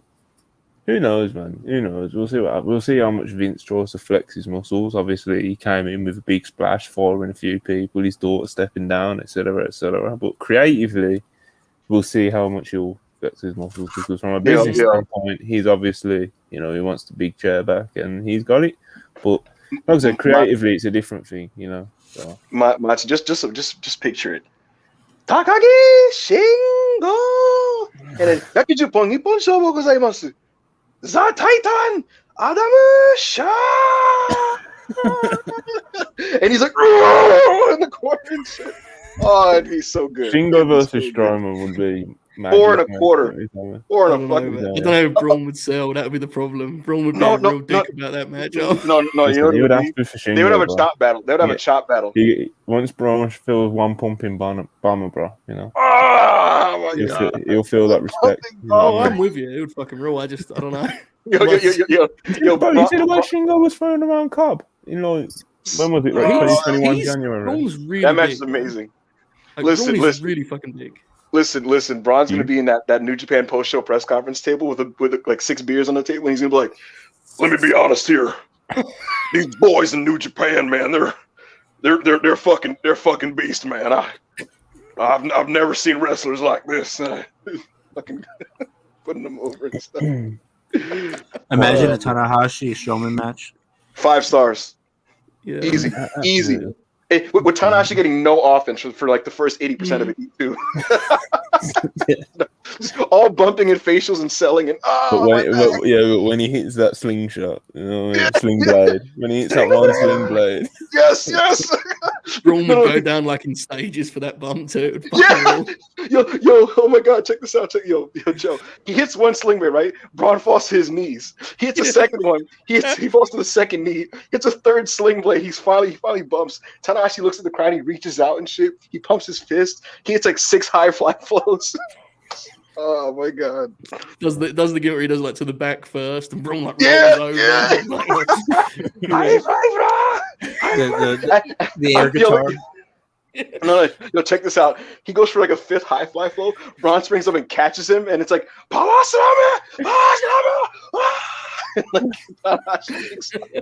5 stars, easy.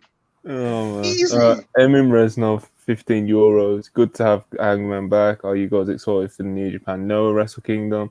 I feel like Shingo and Nakajima are going to go crazy. Lariats and kicks galore. Absolutely. That's going to be awesome. Yeah, man, definitely one for the those of you who do spreadsheets and stuff. Definitely. Because obviously they're doing the actual singles matches, which a lot of people wanted when they've done the last New Japan Noah card. You know what I mean? Which we didn't get. So at least they've kind of it seems like both rosters have kind of dedicated one group to be like, all right, you guys are the lambs to do the singles matches, and we're getting Nakajima versus Shingo, man. So it's like some pretty good fucking lambs, man. I'll tell you what, LIJ and Congo, a lot of what they've been doing, I've been seeing some of it on social media. It's a lot of cool shit. And I was just on Discord last night, Monty, talking about how New Japan's old bread and butter was interpromotional feuds, where their guys are the baby faces, and this isn't quite exactly that, but. It's somewhat similar, and you're just being a dick. Yeah, right. Listen, man. Interpromotional stuff is cool when it's like just done well. And in America, it's never done well. But in Japan, there's been tons of great invasion angles, and New Japan and Noah fighting with each other. I think it's a beast. So hold up till we get that AEW and WWE invasion angle. Never happening. Wow. Well, hey, Tony's gonna buy it. I was gonna say unless Unless Tony Khan buys WWE and fires Triple H. No, he's gonna keep him on the job. He's on a club. Jesus Christ. Oh, Is but there I do anything want we to say haven't? Oh, go I ahead, do man. want to say my favorite Keno so far angle, like the Naito stuff, was when Naito came to their meet and greet and Keno said, "Why aren't you wearing your masks?" And then like Naito and them all just looked at each other, and then she just got his shirt signed. That was awesome. Pop. I love Ben everybody Dixon, involved. Okay. Ben Dixon, $5 Australian. Imagine a docu-series following Braun around while he tries to navigate Japan. So we're cooking on this podcast, you know what I mean? Whether it's conspiracy theories, whether it's fantasy booking real big men in Japan, you know? Clearing the cap on this app when it comes to these wrestlers. Strowman good. Andrade good. Real Miro shit right good. now. Darren Walker, £5. ROH versus CZW Invasion story in 2006 was very well booked. Yeah, That's he a did throwback, that. brother. Yeah, That's it a was real awesome. fan right there, Darren Walker. Yeah, That was Darren a Walker's masterpiece, fucking man. That shit was incredible. Oh we my god! We could do a whole show about that angle. That angle's like one of the best wrestling angles ever. It's one of the greatest invasion. It's probably the best. No, it is the best American invasion angle of all time. Incredible. And you could argue has the best war games ever. Good shit, It's awesome. Darren Walker's a beast. He is, you know what I mean? Always he's supporting a us, beast. you know what I mean? Yeah, man, let's wrap up. Okay, so what else have we not? What else have we not? We covered? haven't done the Hooper of the Week, Manny. Before we do that, I've got it loaded, bro. You know what I mean? Wait, making sure everyone else clears the shit off, and we'll close with Hooper of the Week. Well, in fairness, the last 2 weeks you forgot, so it was only right that I remind you. Okay, in fairness. but before we wrap up with that, a quick gloss over of just the Friday wrestling. What matches jumped out to you from Friday between the Impact, SmackDown, and Rampage shows? Because there was a lot of matches, you know. So right, give me 30 seconds. Go right ahead, man. Right, Mickey James. Yeah. You know what I mean? Oh boy, this horny bastard. Nah, bro, not even. I've got a lot of respect for Mickey James. You know what I mean? She's been around forever. I'm noticing she's never been terrible. Like she's never been terrible. She's always been at a somewhat respectable level on American TV for fucking how long now? You could be a bit more generous than that. That was a little somewhat respectable level on American TV. You could say she's a former multi-time world champion. She's like literally one of the biggest female legends from the. I agree, but but obviously people if they want to try to push back and be like, oh, she was a jobber at the end of the WWE run, which she was, but like even then, like with the crowds and that would still pop and shit for her because it's Mickey James, man. You know what I mean? She had a great career, yeah. And obviously in Impact, she's been like a big deal there because she's a big name. Like I said, it's fucking Mickey James, and like I said, man, she's been putting in that work for how long now? Like fucking a decade and a half. There's not many women who have been able to do that. It's like now in this era of wrestling, we're seeing women have like really sustained runs on TV, whether that be the four horsewomen who have been on TV now for like 10 years. Natty, Pop, who everyone knows I'm a fan of. She's been on TV for like 15. She's probably her and Mickey have probably be the longest runs on TV that like a woman's ever had, like literally. But yeah, man, Mickey James, she was having this career versus title match with Jordan Grace. What was the name of the pay-per-view? Hard to Kill. And I was into it, man. I thought, you know what, this might be Mickey James' last match, so I'm gonna watch this shit. You know what I mean? And I'll be honest, in the match here, I thought that they over-delivered in terms of expectations. They had a legitimately good match. It's not something where I'd say to you guys, like, come and seek it out right now. It wasn't 4.5 stars or anything, but it was definitely like worthy of the main event spot and stuff like that. And yeah, man, that's all a good story. Mickey James ended up winning the knockouts for it, so she's world champion again. And it's just like I said, man, Mickey James she's still there, still doing her thing, and she's a legitimate legend. You know what I mean? An active legend in the game. And Ibu can make his jokes and think I'm Rob, I'm a milk merchant or whatever the fuck, No. You're not a milk. I'm not letting you get that up on Mickey. No. It's not a milk thing. You secretly have a thing for all the 2000s divas that are now like 45. If they're still good, that's the case I'm building. That's the case. Like, if they're still good, you know what I mean? Wait, who's on? Hang on a second. I- hang on. What does that list look like? Now I'm intrigued. Hold up. I can't unleash it publicly. But Monty said if they're still good. So now I'm looking like who else? I fits don't both even those know Natty, Mickey. uh, Who else is the bro? You know what I mean? Melina. Melina's not active. Listen, We love Melina at WrestlePurists anyway. So we do. We love her. Yeah. We still appreciate her interview. She should come back. You know, and Mother talk to her. Melina, you know. Yeah. Joe, what stood out to you from Friday Wrestling, man? I didn't watch the Hard to Kill gimmick, so I was SmackDown and Rampage genuinely. And I know the chat. No one watching this show wants me to bring up Braun Strowman again, but that was that was the match that I enjoyed the most. Yeah, It was bro, awesome. Good shit, More bro. on Really late good night shit. grins. So, yeah, I thought that match was really good. Rampage was actually a good show too. The Eddie Kingston stuff is kind of driving me crazy, but like it was still good to see King. And the women's street fight, obviously they kicked ass. So yeah, I think my favorite was probably Braun and Gunter, which again I know we've circled that enough at this point, but yeah, that's my Bully Ray versus Alexander as well. I thought that was just like a bloody mess, fucking heated pop. You know, it did what it said on the tin, sort of thing. Quick super chat, another one from Friday as well. Gresham versus Edwards was very good for I wanna me. see £2 that. from Walker. Yeah, man. Right, put me to sleep. See, that's just spiteful, you know. You're always getting this shit off. I gotta say, Monty, I was a fan of the women's street fight. It was a sloppy fucking mess in every way, shape, and form, and I like that. I said on Twitter, Monty, that it came off like the street fights that you'd get in the late '90s before they became distilled into a perfect science with a formula and like pre-planned spots, so to speak. Like it felt like a street fight that you'd see on like a '98 Raw to pop a quarter hour. That co-opted ECW's formula or some shit. Super specific reference, but yeah, man, I really enjoyed it. I thought Willow Nightingale and Ruby came off super cool. I'm a fan of this Ruby Soho, man. I think she's like, I think she has a lot of intangibles that I look for in professional wrestling. Comes off really cool, carries herself great. You said that like she's some like PC fucking. Yeah, I like this Sol Ruka. I like this Jakara Jackson. Ruby Soho, bro. Ruby is kind of polarizing online. To be fair, there's like there's a range of takes when it comes to Ruby. So. Well, it's not even just that though. Frankly, and this is gonna sound crazy, but like, I think she's like, she has more thing when it comes to her skill set, right? She's more refined on a lot of aspects that I look for certain wrestlers than like a lot of people at the top of the division. Like most notably, Toni Storm is somebody who looks great and she's a great wrestler.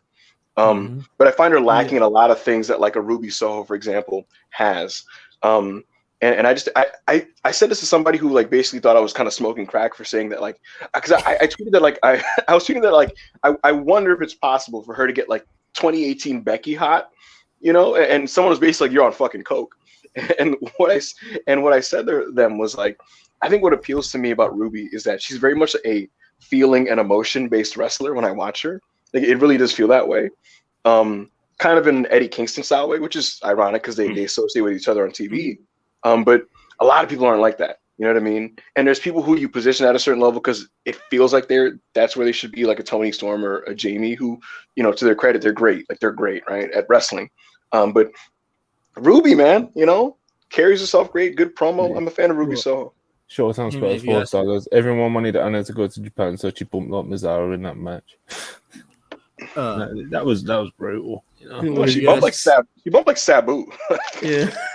If you ask me and Joe, we thought that Ruby should have beat Britt at Arthur Ashe that first year.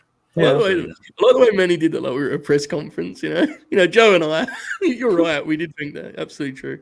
Yeah, I think Ruby's awesome. Absolutely. Good shit. Yeah, man. So are we ready for the Hooper of the Week? I think so. Oh, yeah. See, Manny forgets, even though you bring it up to him. That's why that's why I always, I have to be wary of that. All right, Hooper of the Week. Manny, do your intro before drop the graphic. Hooper of the Week. Sorry, guys. I'm distracted. The Cowboys are about to play. Oh, shit. This scared me. Our Hooper of the Week is Bryan Danielson. There you go. Always good stuff, you know. Very artistic show here, where our talent can flex their creative muscles. Yeah. Yeah, Yeah, the do, picture bro. of Danielson Takesha's pretty shit, you know. But you gotta work with what you got, you know. I was Very trying to look for, interesting. yeah. It's not my Fascinating. best stuff, but it's also really cool. I like the dragon smothering around Danielson. I like that X-ray thing. I had that X-ray thing planned for a bit. I just didn't know when I was going to use it. So Wow. there you go, Takesha getting his skull bashed in, but then he. Indeed. That is indeed what appears to be happening there. There it is, folks. The Hooper of the There it Week is is. in the books. Another week, another Hoop of the Week, another WrestlePurists worldwide. Let's Yeah. go Cowboys. Another Ibu SA. They are back on Mondays, as well as Thursdays. Oh shit! Hold up. Has anyone Don't got log any off more? yet. Don't log off yet. Hold up. Oh my god. What's happening now? Oh no. It's almost certainly going to be a massacre, right? It's going to be Almost a prop certainly. or some sort of bullshit. Yeah. Joe, you want to plug anything? Late Night Grin, blah, blah, blah. That's it, mate, really. LateNightGrin.com. There's a bunch of shit on there, man. I reviewed a match from DDT today on there. Tomorrow's the Braun Strowman Gunter review that we've talked about for an hour already. I'm going to review this Garcia Blackwood match that I think is happening tonight. I think it's happening tonight. There's been, well, no, it was taped last week, but is it airing tonight? I think. Let's go Cowboys. Oh, the mask doesn't fit my head, but Look at that mask. That's so bad. Holy shit, man. Look at that mask. it doesn't fit my head. This is crazy. The tags. Distorted Look your at it. voice and everything, bro. Like, Oh my god. that's That crazy. is an incredible That look. is, yeah. EB, Listen, you got guys. anything you want to plug real quick? That doesn't fit my head. Stay tuned, guys, because the Road Through WrestleMania video series is coming soon. For those that missed the Thursday flagship show, as you guys know, I've been watching and reviewing all the key matches from every WrestleMania throughout 2022, and that it will now be compiled into a very nice, neat, nicely edited video series that will be premiering between late January up until WrestleMania, hopefully. I'm really excited for this project. We'll be having guests, including Monty, and so I want you guys to kind of keep an eye out for that. And in the meantime, I'm thinking about putting it to a vote for what my next review series should be. It seemed like a lot of traction was gained when I teased reviewing every Tokyo Dome show. I would love to do it. I might put it up to a vote, see what you guys think. But that's really it. And so, yeah, man, I'm happy to be back. I love Worldwide. It's always a vibe. Good stuff. So, yeah, man, for Manny, for Monty, for Joe Hulbert, this is WrestlePurists Worldwide. Please like, comment, subscribe, share the video, and we'll see you guys next week.